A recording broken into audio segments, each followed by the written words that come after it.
Eo amin'ny sehatra ny fitaterana anabakabaka kosa indray manoloana ny feptaona 27 ora napetraky ny piasan'ny ADEMA dia nanao fanambarana ny komity ivondronan'ireo tale maromaro eo anivon'ny ADEMA isan'ny nivohitra ao anatin'izany fanambarana izany ary ny tokony anavaozana ny seranam-piaramanidina maro eto Madagasikara eo ihany koa ny fiarahana miasa amin'ny sehatra tsy miankina voalaza ao anatin'izany fanambarana izany ihany koa anefa ny fanatsarana ny tombontsoan'ny piasa eo anivon'ny ADEMA tokony ajaina nefa ny lalàna mifehy ao anatin'izay tontolo ny fitanterana anabakabaka izay. Tsy maraka ny entimanan'ny ADEMA manoloana ny fanatsarana tokony atao amin'ireo seranam-piaramanidina eto Madagasikara ka voatery mitady mpiara-piombonantoka hoy ny tale jeneraly ny Andriamatoa Andriamiafy Erson raha nanao fanambarana ny tenany manoloana ny fampitandremana 27 ora nataon'ny mpiasan'ny ADEMA. Ankehitriny ary indrindra fa amin'izao andro ny fanatotoloana izao dia tsapa fa mila fanavaozana ny seranam-piaramanidina fa indrindra ivato sy nosy be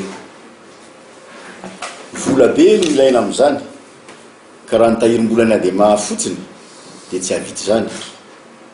Isendaniny koa ny fanjakana amin'izao fotoana izao dia tsy afaka manao antoka ara-bola amin'izany fitadiavam-bola izany. Koa dia voatery zany isika mitady mpiara-monina-toka hiaradia amintsika zany hoe partenariat zany ahafahana manavao sy manitatra an'ireny fotodrafitrasa ireny. Efa noazavaina ombenimbeny momba an'io zavatra io nisy appel manifestation d'intérêt na zany hoe fitadiavana ireo olona terem-panahy zany hoe afaka hiaradia amin'ny fanjakana sy ny ADEMA amin'izany zavatra zany. Efa nandeha moa zany ny processus rehetrarehetra momba an'izay zavatra zany. Nanome toky ireo mpiasan'ny ADEMA ny tale jeneraly fa tsy voakitikitika ny tombontsoan'izy ireo na dia hiara-iasa amin'ny sehatra tsy miankina aza ny ADEMA. Eto dia tiako ny manambara fa misy ahiahan'ny mpiasa tokoa amin'io zavatra io. Ny ahiahan'ny mpiasa moa dia tsotra hoe raha ohatra ka orinasa vahiny no miara-mitantana amin'ity seranam-piaramanidina ity dia aiza ho aiza izahay mpiasa malagasy. Io moa zany dia efa nomena fanomezan-toky ny mpiasa fa tsy ho voakitikitika mihitsy ny tombontsoan'ny mpiasa na iza orinasa ho tonga hitantana na hiara-mitantana an'io seranam-piaramanidina io. Ary eo koa zany dia misy hevitra diso anankiray milaza hoe ho amidy ny ADEMA, ho amidy ny seranam-piaramanidina, ho privatizena ny seranam-piaramanidina. Io dia mijanona fananany fanjakana ihany fa fitadiavana partenariat, fitadiavana fiarahana amina opérateur zany no tadiavina amin'izao fotoana izao.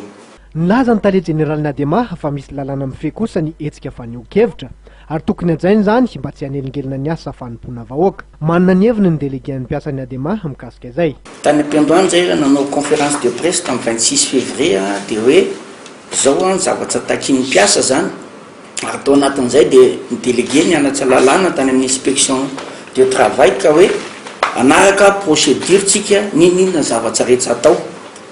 Ka tao aorian'izay moa zany dia misy ny resaka hoe délégué tsy manjay andraiky tsa dia nitsangana ny cellule de crise zany hoe solotena mpiasa an'izay anatanteraka an'le hetsika. Dia zay moa hoe raha ohatra zany misy ny fanarahana balizy anaraka ny lalàna satria ny tsy fanarahan-dalàna dia mety miteraka fahavoazana ao nivon'le mpiasa zany zay manatanteraka an'le hetsika.